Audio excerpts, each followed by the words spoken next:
Hello, everyone, and thank you for joining us today on our second interview of the.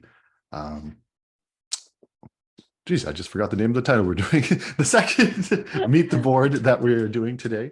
We're calling it the second season because so many members left, or sorry, so many of the board of directors left.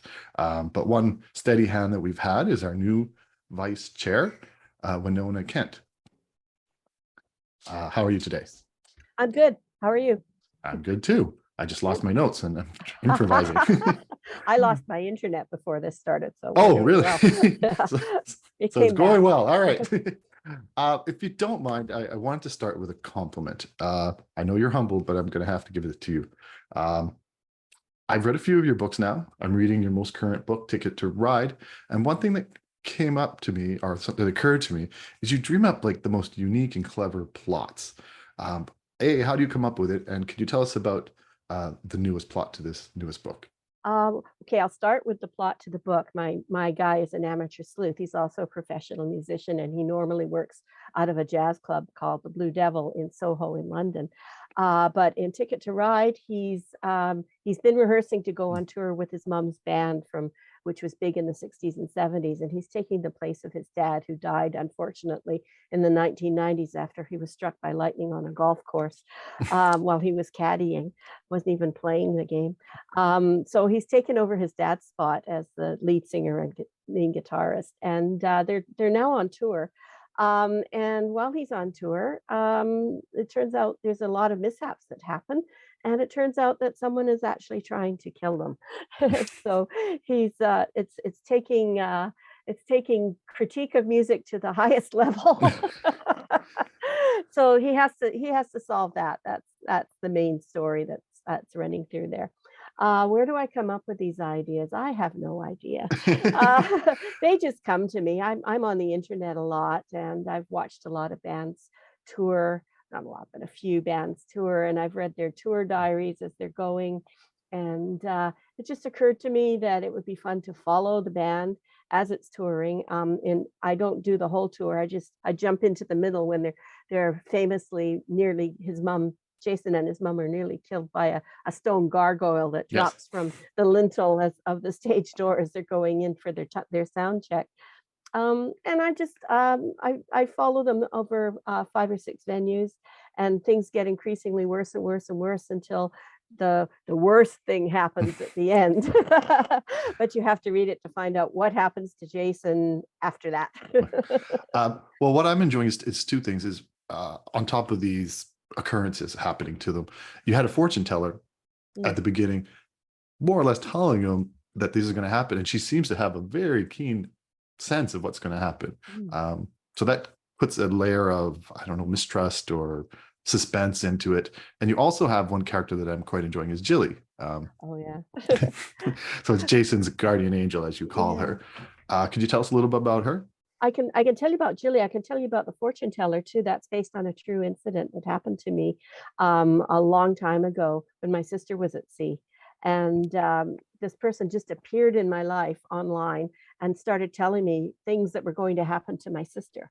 And it turned out that they did happen. But she reassured me. She said, "Don't worry, it's not going to take her out." So I was sending faxes to her and emails and things going, "Watch out, watch out." And she was super, super careful, and it still happened to her. Wow. So that was the thing behind the fortune teller. And I also discovered I do have some gypsy traveler blood in me on my mom's dad's side. So that's quite interesting. Now, Jilly turned out in Coldplay, which was my third novel, and it was actually about Jason. That's where his character originated. He was an entertainer on board a cruise ship going to Alaska, and he was big on Twitter at the time. And he had this guardian angel who communicated to him on Twitter and through private messages on Twitter, and she essentially saved his life in the story. And I thought, wouldn't it be fun to bring her back? Only we're not on Twitter anymore; we're on Instagram. So you still really don't ever know who she is. She's a disembodied voice, but she's there all the way through, and she's right there at the end as well. So she was fun. I had fun with her a lot. Um, the last couple of novels have been set in the UK. You had one where he was sort of in BC on a cruise ship out Yeah. of BC to the Yukon. Yep. Mhm. Did you ever think that the Figs will tour Canada? I don't know if the Figs will tour Canada because they're getting quite elderly now. I mean, Jason's mom is in her late 70s, early 80s, something like that. So I have a feeling that this 50th anniversary reunion tour, a few days late, might have been their last.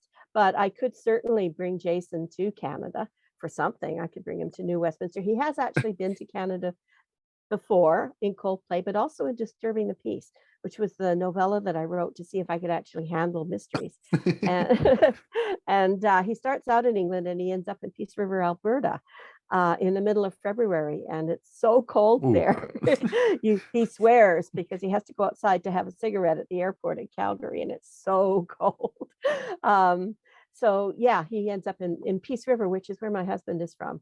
And I was up there in, I think, 2017 to inter his dad's ashes. And I got inspired to write it when I was up there in 2017. Hmm. And that's what came out of it, Disturbing the Peace.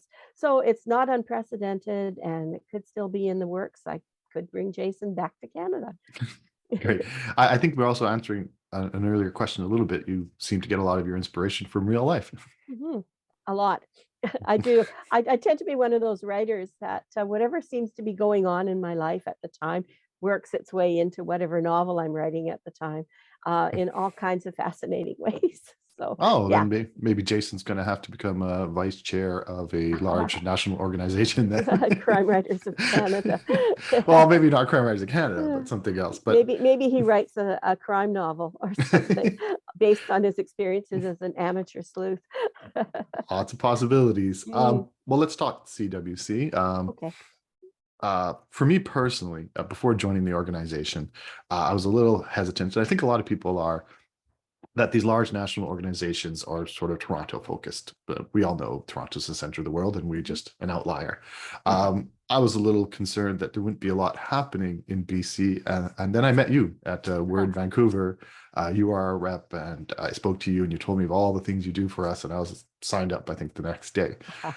So could you tell us of some of the things you do in BC? Sure, yeah. So I should I say should BC Yukon, right? BC Yukon. It used to be Northwest Territories too, but I think we moved them into Alberta. Yes. um, I have to say that we are the second largest group in CWC after the Toronto region area. So we are fairly important, but as you say, we do tend to be sort of moved off to the side because we're on the left coast and everything is Toronto centric. One of the things I decided, I joined CWC not very long ago in terms of timelines. I think it was around when Disturbing the Peace was published. So I've only been in CWC for maybe 5 or 6 years. And soon after I joined, I was approached and asked if I wanted to take over as the BC rep. And I said, sure, I'll do it. Why not? And no idea what I was letting myself in for. And I asked Marilee, who was the outgoing rep, I said, well, what can I expect when I take this over? She said, well, you'll have the opportunity to meet an awful lot of writers. I went, great, excellent. So one of the things that I did when I took over was I made it my mission to go out and attend as many launches of CWC members as I could. I'm confining myself to the lower mainland, basically. And then COVID struck. I was on a good track for doing things, and then COVID struck, and there weren't very many launches. There were a few virtual ones which I attended, but now we're coming out of it. So I think I've been to like 4 or 5 in the past month or so, and I'm exhausted. But that's one of the things that I believe we should do, is support our local writers and be a presence there at their launches, and take pictures and put it up on social media and report it at the monthly meetings and just be there to support them. I've also instituted in the past year a monthly newsletter, and I did that purposely because there is a newsletter that comes from the national organization, but it tends to focus on the big names and the big things like big publishing contracts or big awards, things like that. And I thought there's so much more to us writers out here and to everywhere actually than just the big names, the big awards, the big publishing deals. We're all quite busy. A lot of us are indie published or self-published. A lot of us maybe are shortlisted for awards or we don't place in awards, but awards are so subjective anyway, that I felt we needed to at least crow about ourselves amongst ourselves. So I've been doing that. And I've also started featuring a publicist who is a member. He's an AM associate member. His name's Bob Harris.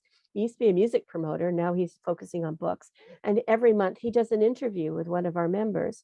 And that gets distributed with the newsletter. And we are working on making that a more national thing and making it available widely. I can't say anything more than that, but we may be able to see some improvements on that. So those are the two main things I've done. I've also made sure that we are present at Word Vancouver, which happens yearly. I was hoping that we'd be a vendor presence at the Surrey International Writers Convention this year, but this year they're coming out of COVID and they're doing a hybrid and they're not having a vendor hallway. If they had been, we would have been there. Hopefully next year we will be.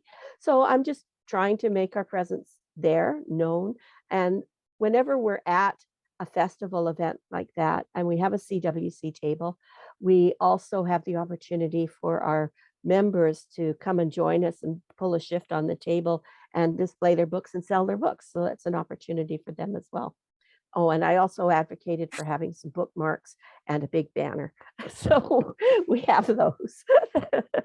Yeah, it definitely helps when you go to those live events and you see all the other things and you want to be professional like them and represent ourselves well. And I've been to a few that you've organized, and I know you worked the whole day those days. So. I did. I sat there at the table the whole day just to do a handover and to chat with people and get to know them better, it was beneficial for me. I hope it was beneficial for the others and they didn't mind me being there as like the third or fourth person, the fifth person. But it was a good day. I really enjoyed that. Yeah. Excellent. I think you said you've been our rep for 4 years? I think so, 4 years. Yeah. 4 years? I'm not sure what's happening after May, whether I'm going to be allowed to stay on or whether I'm kicked off or what. I think there's a 4-year mandate, but I don't know how official it is. So we'll All right. see. We're going to have to find out because I don't think anybody wants you to go. No.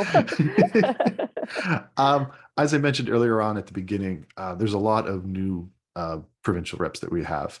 Do you have any advice to them? For them? Well, yeah, when I first took over, I knew nobody. I knew Marilee and I knew a couple of others just from interacting with them at places like Word. It's taken me 4 years to actually get to know people well, but that's only because I was able to sort of mingle with other writers at events such as their book launches, where you will meet not only the person who's publishing the book, but also a whole bunch of other members of CWC. So that's one opportunity that's really good. Get out to the book launches, mingle with the other writers, get a name tag on that says I'm so-and-so from CWC and introduce yourself. I'm very bad at this. I am not a mingler. I take my husband along because he's super, super outgoing and he drags me around and says, this is so-and-so, you have to say hello and at least say hello to them. So I say, okay, hi. So yeah, get out to book launches, get out to places where CWC is displaying things. I know there's more in Ontario than there are out here, but that's one thing. And also, if you can, I know a lot of the reps do a newsletter, make it a monthly newsletter or however often you want to put it out, and ask for input from your members and you'll get to know them that way too. So that's my best advice. It's great advice. Lastly, we also mentioned that you're currently the vice chair for the CWC board. What does that do? Is it like the American vice president where they don't really do much, or yeah, does that keep you busy too? It is. I get copied on a lot of correspondence from the president, from Hyacinth, between her and Allison and me. I get asked for some input on a few things to maybe proofread some letters, make some suggestions for correspondence. I'm asked for my opinion on what we should do with certain things that come up. It's a very low-key position and I'm happy to do it. I'm not going to, I have no plans to become the chair. But I did agree that I'd take over as the vice chair. Yeah. I'm fairly certain Hyacinth appreciates it. Yes. I think it's a lot of work, and all the help that you do definitely helps the That's organization as a whole. continuity, because I've been here for so long that I actually have some insight that I can give, or some historical points of view that I can give that help her. Definitely. Usually at the end of my interviews, I get to say, great meeting you, but we've been friends now for 4 years. So We have. great We chatting have. with you. Yes. Can I hold up my books? Please do. These are my books. So Lost Time is number 3 in my Jason Davey series, and Ticket to Ride is number 4, which was just released in March or April this year. And they're available anywhere online, and you can order them from your bookstores too. And you've been busy at all the at the bookstores, right? Doing I lots of have. signings. I have been doing a pile of signings at Chapters Indigo, and also at a couple of indie bookstores a couple of weeks ago. That was really good. I was out there with 4 other writers from the Lower Mainland. We were all very successful. So here's a shout out to indie bookstores. Thank you. Thank you everyone to watching, and thank you, Winona. It was a pleasure talking with you. Nice chatting with you.